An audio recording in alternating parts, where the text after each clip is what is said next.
Selamat datang para penonton. Siapkan diri kalian, cerita horor kali ini tentang jalanan yang terlalu sunyi. Pernah nggak kamu lewat jalan yang sepi, tapi rasanya seperti jalan itu yang sedang memperhatikan kamu? Malam ini aku mau cerita tentang sebuah jalan pintas. Jalan yang katanya cepat, tapi banyak orang tidak pernah sampai. Jadi sebelum lanjut, pastikan kamu nonton sampai habis. Karena di cerita ini, yang berhenti belum tentu selamat. Aku nggak pernah percaya cerita-cerita orang soal jalan angker. Menurutku, rasa takut itu cuma hasil dari capek, pikiran kosong, dan malam yang terlalu sepi. Sampai akhirnya aku sendiri yang merasakannya. Malam itu jam di ponselku menunjukkan pukul 23.41. Hujan baru saja berhenti. Jalanan masih basah, udara dingin, dan lampu kota mulai satu persatu meredup. Aku baru pulang kerja. Badan rasanya bukan cuma lelah, tapi kosong. Seperti habis diperas habis-habisan. Aku berdiri sebentar di pinggir jalan besar, menatap dua pilihan jalan di depanku. Jalan utama ramai, terang tapi muter jauh. Dan satu lagi, jalan kecil di sebelah kiri. Jalan pintas. Orang-orang nyebutnya jalan belakang. Katanya, kalau lewat situ malam-malam rasanya kayak nggak pernah sampai. Katanya, banyak yang lihat orang berdiri sendirian di pinggir jalan. Katanya, aku senyum kecil waktu itu. Palingan cuma sugesti, pikirku. Tanpa pikir panjang, setang motorku belokkan ke kiri. Begitu roda motor menyentuh aspal jalan itu, suasananya langsung beda. Suara kendaraan dari jalan besar hilang seketika. Seolah-olah aku baru saja menutup pintu ke dunia lain. Jalan itu sempit. Di kanan kirinya cuma ada semak, liar dan pohon-pohon tinggi yang daunnya saling menutup di atas kepala. Lampu jalan jarang, jaraknya jauh-jauh, dan sebagian mati. Motorku melaju pelan, bukan karena takut, tapi karena perasaan gak enak yang tiba-tiba muncul tanpa alasan. Udara di situ lebih dingin. Bukan dingin biasa, dingin yang bikin kulit merinding dan napas jadi berat. Aku melirik spion. Kosong. Perasaan doang. Gumamku sambil menarik napas panjang. Beberapa ratus meter masuk, aku sadar satu hal aneh. Gak ada suara apapun. Gak ada jangkrik. Gak ada kodok. Bahkan suara angin pun hampir gak terdengar. Yang ada cuma suara mesin motor dan detak jantungku sendiri. Lampu jalan pertama yang kulewati berkedip-kedip. Cahayanya kuning pucat seperti mau mati. Saat aku tepat di bawahnya, lampu itu padam. Gelap. Hanya sisa cahaya lampu motor yang menerangi jalan di depanku. Dadaku langsung terasa sempit. Aku refleks menambah kecepatan. Di kejauhan, sekitar 50 meter di depan, aku melihat sosok berdiri. Aku mengerem pelan. Seorang perempuan. Dia berdiri di pinggir jalan membelakangi arahku. Bajunya putih. Rambutnya panjang terurai, hampir menyentuh pinggang.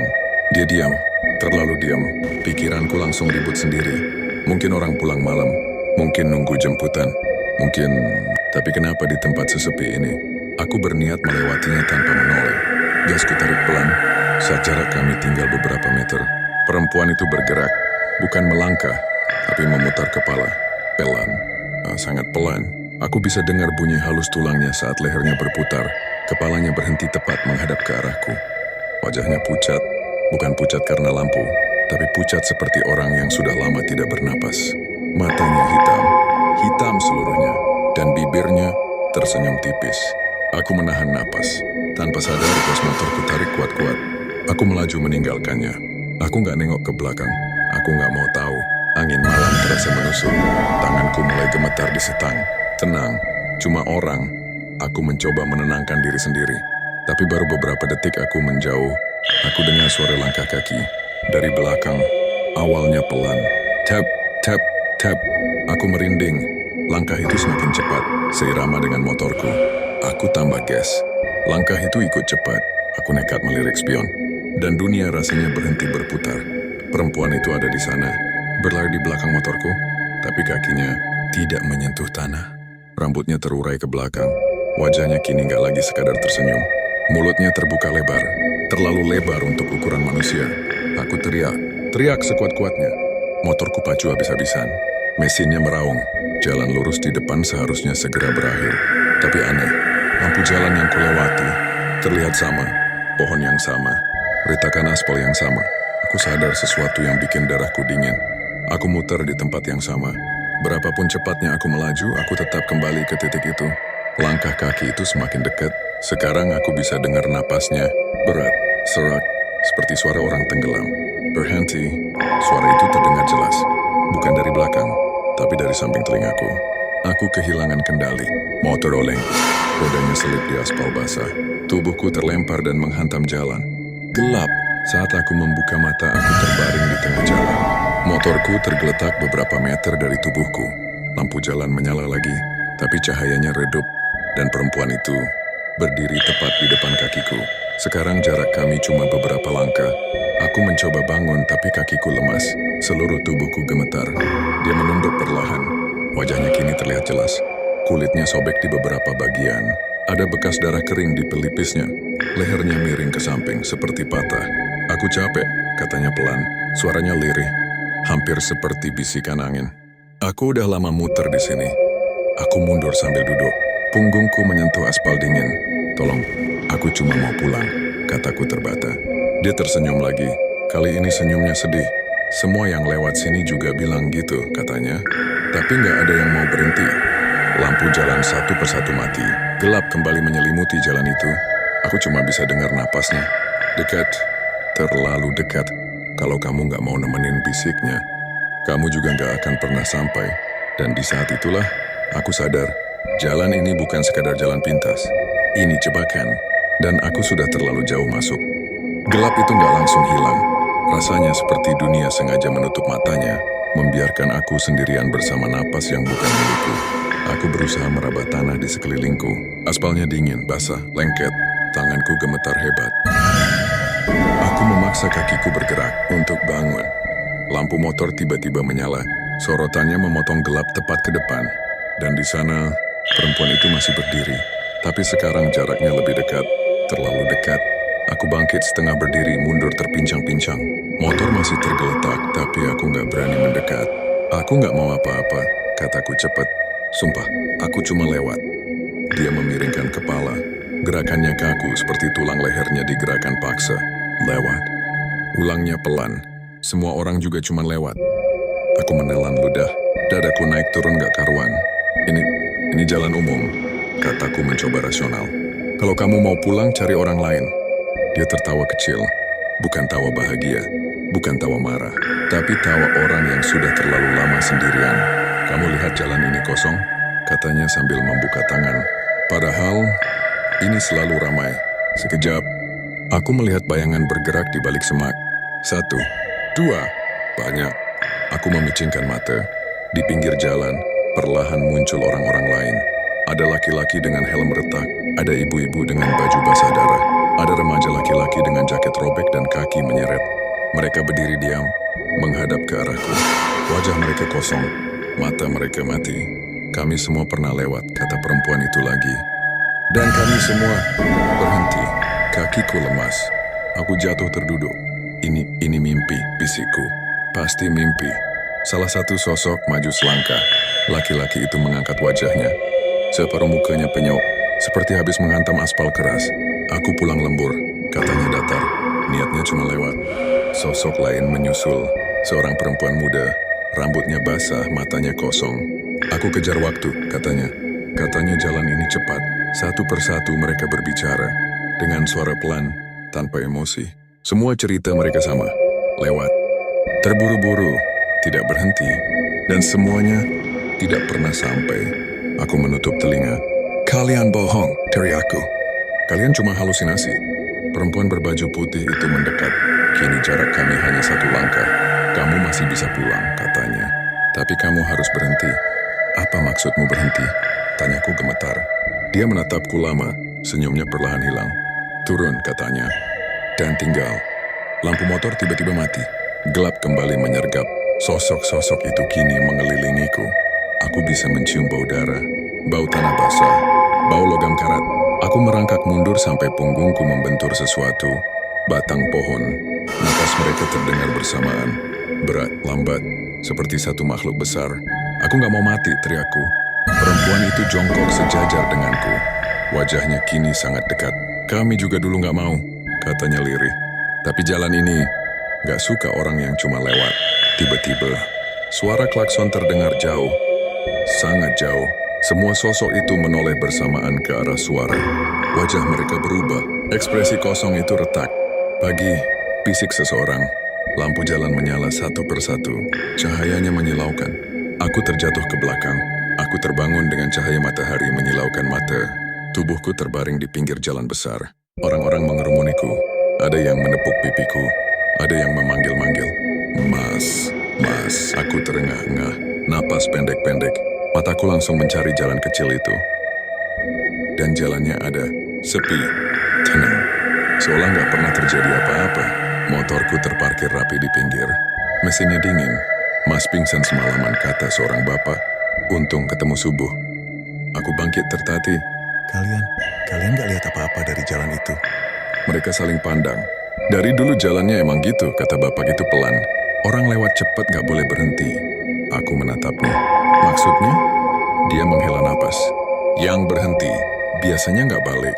Jantungku kembali berdetak kencang. Aku pulang hari itu. Mandi, tidur, berusaha melupakan semuanya.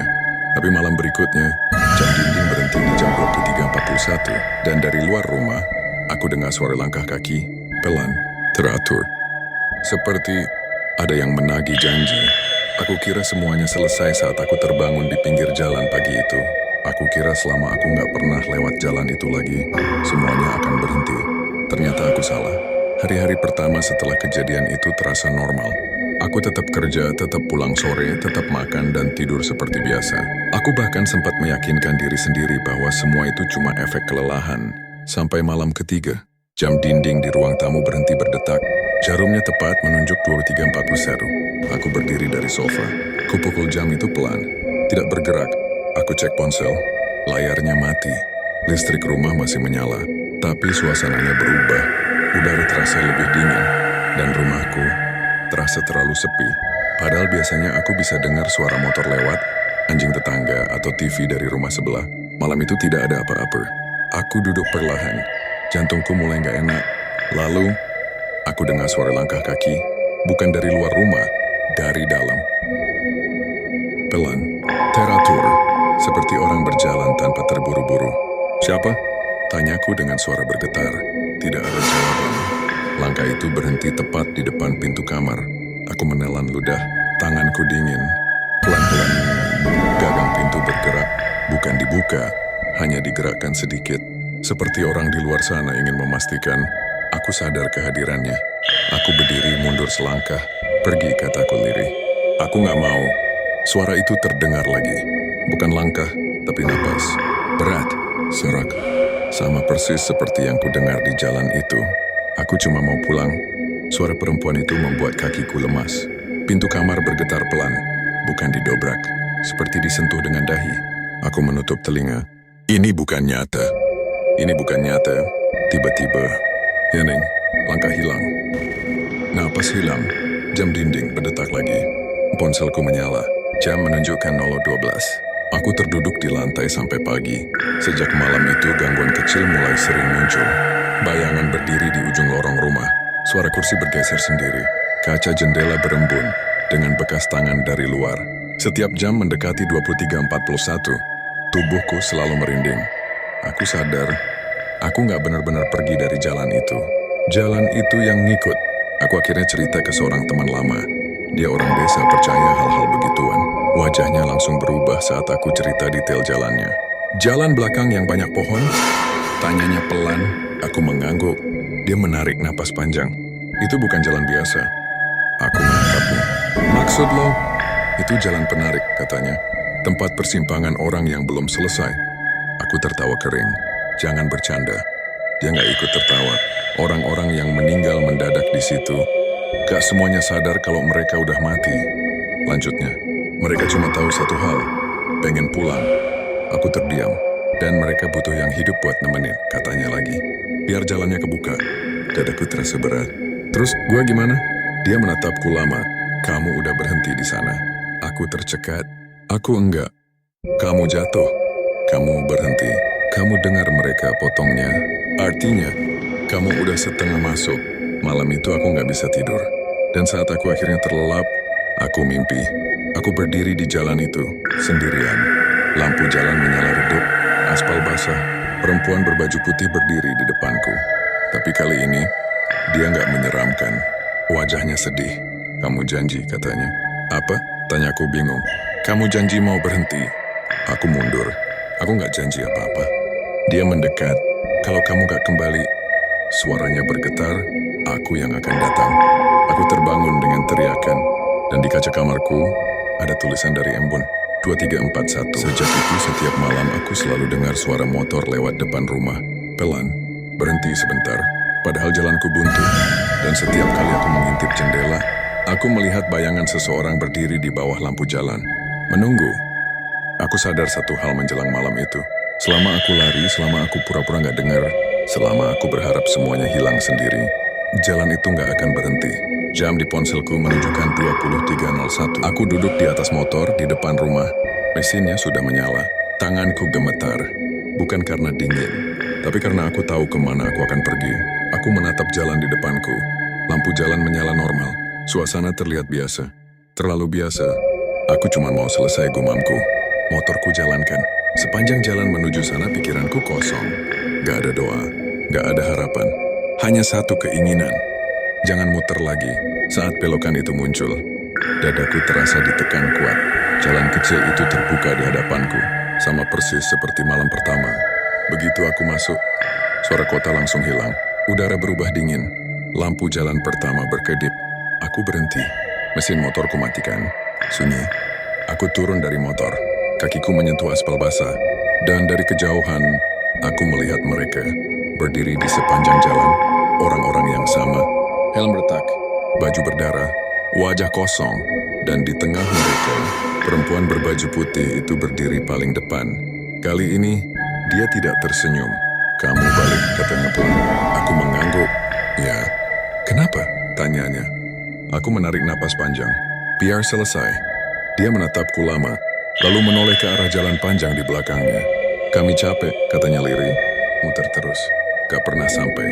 Aku menelan ludah. Kalau aku nemenin, kalian bisa pergi? Dia mengangguk pelan. Tapi kamu tahu akibatnya. Aku tahu. Aku melangkah maju. Setiap langkah terasa berat, seolah aspal menarik kakiku. Begitu aku melewati batas lampu jalan terakhir, aku merasakan sesuatu berubah. Waktu terasa melambat, udara menekan paru-paruku. Perempuan itu berjalan di sampingku, bukan melayang. Kakinya menyentuh tanah. Dulu aku pulang lembur, katanya. 1 detik ngantuk, lalu gelap. Aku mendengarkan. Aku nggak menyela. Satu persatu, orang-orang lain ikut berjalan. Tidak ada teriakan, tidak ada tangisan. Hanya langkah kaki. Bersama, lampu jalan di depan kami mulai menyala. Bukan satu, tapi semuanya. Untuk pertama kalinya, aku melihat ujung jalan itu. Terang. Angin hangat berhembus. Bukan dingin. Aku boleh balik? Tanyaku pelan. Perempuan itu berhenti. Menatapku. Kamu sudah sampai sejauh ini, katanya. Tinggal 1 langkah lagi. Aku melihat ke depan. Cahaya itu terlalu terang. Apa yang ada di sana? Tanyaku. Dia tersenyum tipis. Ketenangan. Aku menutup mata. Mengambil napas panjang. Lalu, aku melangkah mundur. Maaf, kataku. Aku nggak ikut. Wajah mereka berubah. Bukan marah. Bukan sedih. Terkejut. Kalau kamu balik, kata perempuan itu, kami akan muter lagi. Aku mengangguk. Aku tahu. Aku melangkah mundur lebih jauh. Ke arah motor. Cahaya di depan perlahan meredup. Lampu jalan mulai mati satu persatu. Perempuan itu menatapku lama. Kamu kuat, katanya akhirnya. Tidak semua yang hidup berani berhenti. Aku naik ke motor. Mesinnya menyala. Saat aku menoleh terakhir kali, jalan itu kosong. Tidak ada siapa-siapa. Aku keluar dari jalan itu sebelum jam menunjukkan 23.41. Pagi harinya berita lokal muncul. Jalan belakang akan ditutup permanen. Alasannya, terlalu banyak kecelakaan aneh tanpa bekas pengereman. Aku berdiri lama membaca berita itu. Sejak hari itu, gangguan berhenti. Jam tidak pernah berhenti lagi. Bayangan hilang, langkah kaki lenyap. Tapi kadang, saat aku melewati jalan baru yang dibangun di atas bekas jalan itu, aku merasa mobilku melambat sendiri. Seperti ada yang mengingatkanku bahwa tidak semua jalan harus ditempuh. Mungkin tidak semua yang berhenti berarti kalah. Karena ada jalan yang kalau kamu paksa lewati, kamu tidak pernah benar-benar sampai. Sejak malam itu aku nggak pernah lewat jalan itu lagi. Bukan karena takut, tapi karena aku sadar nggak semua jalan harus aku pilih. Walaupun kelihatannya lebih cepat, kalau kamu punya pengalaman aneh di jalan sepi, Atau pernah merasa seperti diikuti saat pulang malam? Tulis ceritamu di kolom komentar. Dan ingat, kalau suatu malam kamu lewat jalan yang terlalu sunyi, dan kamu merasa ingin berhenti, mungkin itu bukan pikiranmu sendiri. Sampai jumpa di cerita berikutnya. Kalau kamu masih berani